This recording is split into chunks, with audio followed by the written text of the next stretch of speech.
생각보다 조금 늦어 주변은 이미 어두워지고 있었다. 뭐 일이 늦어지면 초과 수당이 나오니 상관은 없지만 그렇다 해도 어두워지기 전에 일을 마치고 싶었다. 그 기분 나쁜 집에 가야 하니까. 그 집은 문 옆에 작은 창이 붙어 있어 거기로 우편물을 넣는다. 큰 우편물은 들어가지 않는 데다 집에서 개를 키우는지 우편물을 넣으려 하면 개가 다가온다. 작은 창은 아래쪽이 불투명한 유리라 개가 문을 향해 열심히 달려오는 게 보인다. 뒤편으로 돌아가면 부엌문이 판자로 봉해져 있고 모든 창에는 덧문이 쳐져 있다. 왠지 모르게 기분 나빠 언제나 우편물을 반 정도만 찔러 넣고 서둘러 돌아오곤 했다. 날씨도 이상하기에 조금 코스를 바꿔 그 집에 먼저 찾아가기로 했다. 평소처럼 우편물을 창에 찔러 넣으려는데 쾅 하고 문에 커다란 게 부딪히는 소리가 났다. 개가 뛰어와 부딪혔다고 생각하기에는 소리가 너무 컸다. 개 짖는 소리가 나는 것도 아니고 뭐지? 불투명한 유리를 보았다. 검은 실루엣이 뒷걸음질 치고 있다. 개가 아닌 것 같다. 그렇게 생각한 순간 쾅! 불투명한 유리에 달라붙은 검은 것은 사람이었다. 머리카락이 긴 여자 얼굴. 불투명한 유리를 통해서도 알 수 있었다. 나는 서둘러 도망쳤다. 동요하면서도 배달을 전부 끝내고 우체국으로 돌아오는 사이 나는 문득 깨달았다. 그 모습은 여자가 문에 달라붙은 게 아니라 누군가가 여자를 문에 집어던지고 있었다는 것을. 범죄가 아닐까 싶어 나는 우체국으로 돌아와 상사에게 보고했다. 하지만 상사의 대답은 내 예상 밖의 것이었다. 그 집 반년 전에 이사했잖아. 몰랐었나? 하지만 그렇게 되면 내가 배정받고 배달한 3주치 우편물을 모두 잘못 배달한 셈이 된다. 대개 이사 신고가 접수되면 배달 구액의 카드로 표기가 되지만 그 집만 빠져있던 것이다. 그대로 내버려 두면 징계 처분을 받을 테니 잘못 배달된 우편물을 가지러 가야만 했다. 그 집에 다시 갔지만 문을 두드려도 아무 대답이 없다. 문을 연다. 틈새로 들여보며 말을 걸었지만 사람은커녕 개도 대답이 없다. 문 안쪽을 보니 우편물이 잔뜩 떨어져 있다.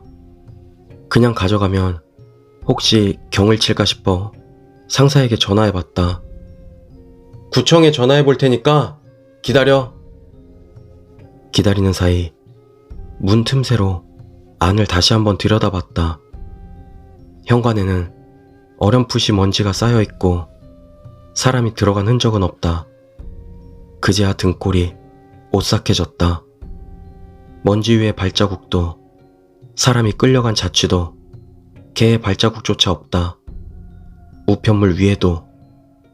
내 망상이었나 싶어 불투명한 유리로 눈을 돌리자 거무칙칙한 손자국이 찍혀 있었다. 그 손자국에서 피가 뚝뚝 아래로 흘러내린다. 나는 그대로 우편물을 긁어모아 죽어라 도망쳤다.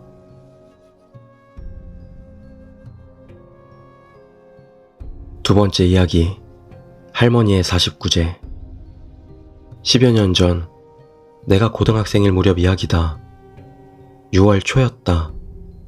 홋카이도는 장마도 내리지 않는 곳이다.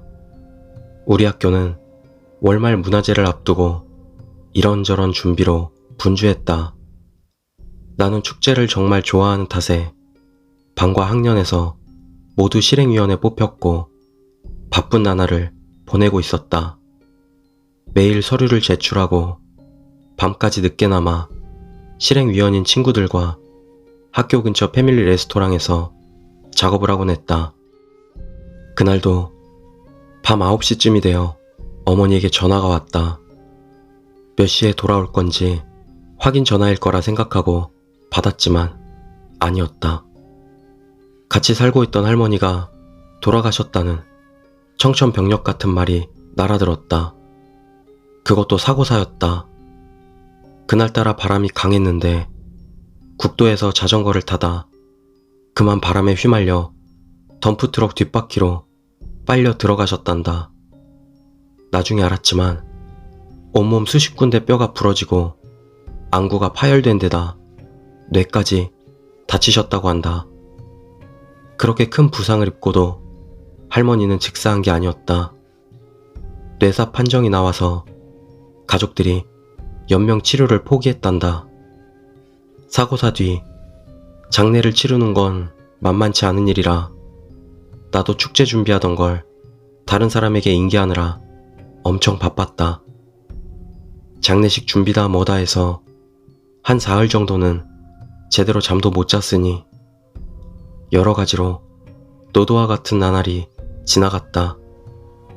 슬프다던가 이런저런 생각은 들었지만 바로 앞으로 다가왔던 축제와 중간고사가 이어져 한 달은 쏜살같이 지나갔다. 축제도 끝나고 잠시 지나자 할머니의 49제가 돌아왔다. 우리 집에는 꽤 많은 친척들이 찾아와 법회를 올리게 되었다. 스님이 불단해서 연부를 올린다. 나는 멍하니 상복을 입은 친척들의 등을 바라보다 앞에 걸린 할머니의 영정으로 시선을 옮겼다. 문득 몇 달 전 할머니가 했던 말이 떠올랐다. 어느 날 아침 식사를 하는데 할머니가 이상한 꿈을 꿨다는 말을 꺼냈던 적이 있다. 친척들이 집에 잔뜩 와있지 뭐니. 눈앞에 엘씨 부부가 서 있고 말이야. 도대체 무슨 일 때문에 다들 왔던 걸까? 나는 곧바로 주변을 돌아봤다. 할머니 말대로 영정 바로 앞에 엘씨 부부가 앉아 있었다. 딱 할머니 영정이 내려다보는 위치에. 어쩐지 나는 할머니가 자신의 49제를 미리 내다봤다는 걸 느꼈다. 안 좋은 예감이라고 해야 할까? 할머니는 자신의 미래를 내다봤던 것이다.